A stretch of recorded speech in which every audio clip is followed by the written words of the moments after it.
Hello, all my wonderful music students again. One more walkthrough video for you as I'm trying to get through a couple of things that some of you might want to have a quick little reminder on, including this time charms and how to use charms properly. So if you want to do one of your List A pieces or B pieces, or if you're trying to do one of the new recordings where you have selected a piece because it's part of a mini project for you called the List C piece, then you can use your charms project or charms in order to submit that project if you would like to. For those of you who are transcribing or composing, there might be parts of your project where you have to send in some of the recordings or need to listen to some accompaniments, and you can do all that through charms. And so that's where we're getting to right now, is getting into charms. So just as a quick reminder, in order to be able to get to charms, you first need to open up your browser window and go to music.ndcfinearts.ca. And a couple of places that you can use to get there. But for now, we're just going to focus on the distance learning stuff. So inside your distance learning, you can go to solos, and there will be a link there. There is also the opportunity to go in there from assessments. There's a direct link straight to charms there. But I'm just going to show you because most of you guys are looking at the distance learning stuff. And that's this one right here. And so inside here, you'll actually notice that there is the charms button right in the text here. So you can click on charms and go straight to there. It also gives you a reminder what the school code is and how you're supposed to access it as well. So let's go to charms. And inside charms, there's the login option. You need to make sure you remember that you're logging in as a parent, student, or member. So you can either click on it straight here and it'll pop up with that thing, or you can just click straight on login and it'll bring up this screen instead. Either way, it'll still give you the right stuff. Your school code is NDC Music with a capital M for music. Remember, you're a parent, student, or member first, okay? Then you're going to enter that area. Whether you're a parent, student, or member, or what have you, you are still going to be using they still call this the parent area anyway. At this point, it's going to ask you for your password, and this is where you're supposed to enter your Chromebook password, the same one you would have used to log on to the Chromebooks. If you happen to have had problems with that, though, then you'll probably will have asked Mr. Windsor to reset your password, at which point it'll be your student ID, the one that you put in front of at isidore.redeemer.ab.ca. Try either one of those. If you end up getting in by way of your student ID, you'll still need to reset your password. It'll look a little something like this, where it asks you to put in your new updated password. By the way, never ever save your passwords on your computer. They're easily hacked that way. So you're going to put in your student ID, and then you're going to put in your Chromebook password, whatever that happens to be. And that will reset your password to what it's supposed to be to log into Charms. You should always be logging into Charms using your Chromebook password. And once you're done, you'll see a screen that looks kind of like this. Again, no thank you, I don't want to save my passwords here. The main tool that you're going to care about is going to be the recording studio. And so in the recording studio, you'll need to make sure that you set your machine to actually allow the use of your microphone. And so this is where you click the allow button. And here comes the microphone usage right now. You'll also have a chance sometimes to use some accompaniments, and that's what we're going to talk about here first. So regardless of what assignment it is that you're doing, you may need to pull out an accompaniment.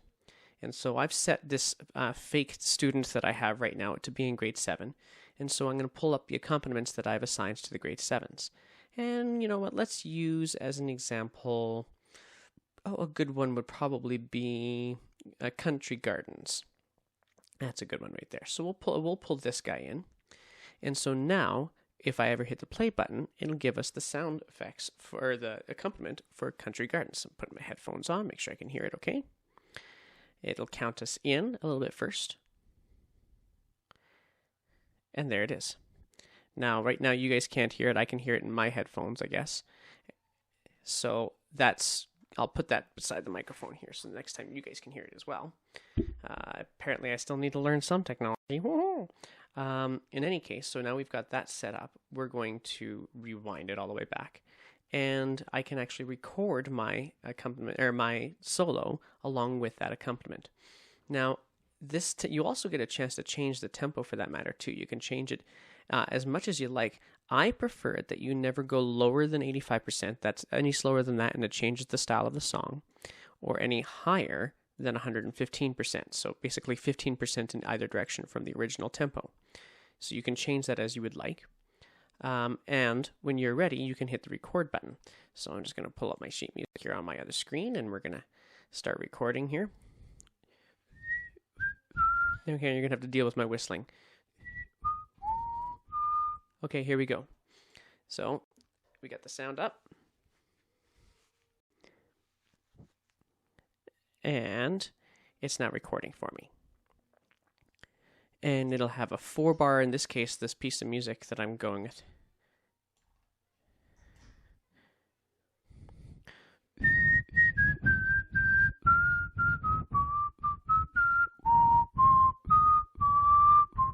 And so on and so forth. And I can just keep on going. When it's all said and done, I can actually play it back to hear how I did. And once I'm happy with the recording that I've done, then I can simply choose that recording. I can always do another take. So here we go. We're just going to throw in another take just so we know what it looks like. And you can hear the background now on my headphones. Yay, headphones. It's really, really light. Okay. So there. Now I have 2 takes.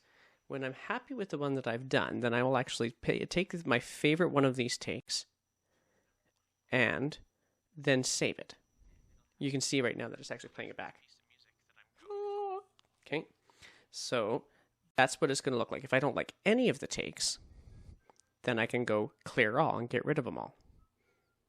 And so once I've saved the take,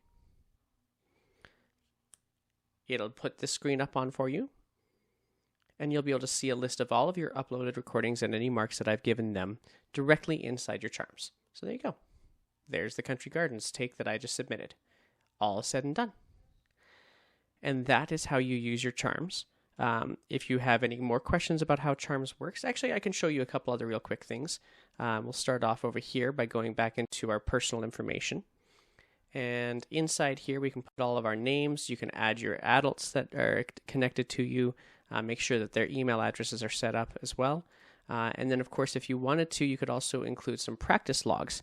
Every time that you practice your instrument, you can easily put that information straight into Charms, so I know when you're practicing and be able to give you some extra bonus marks for that kind of thing too. So that's Charms, ladies and gents. I hope you found that particularly helpful, and I will have some more videos to help you out as we go along. Thank you, and have a wonderful day.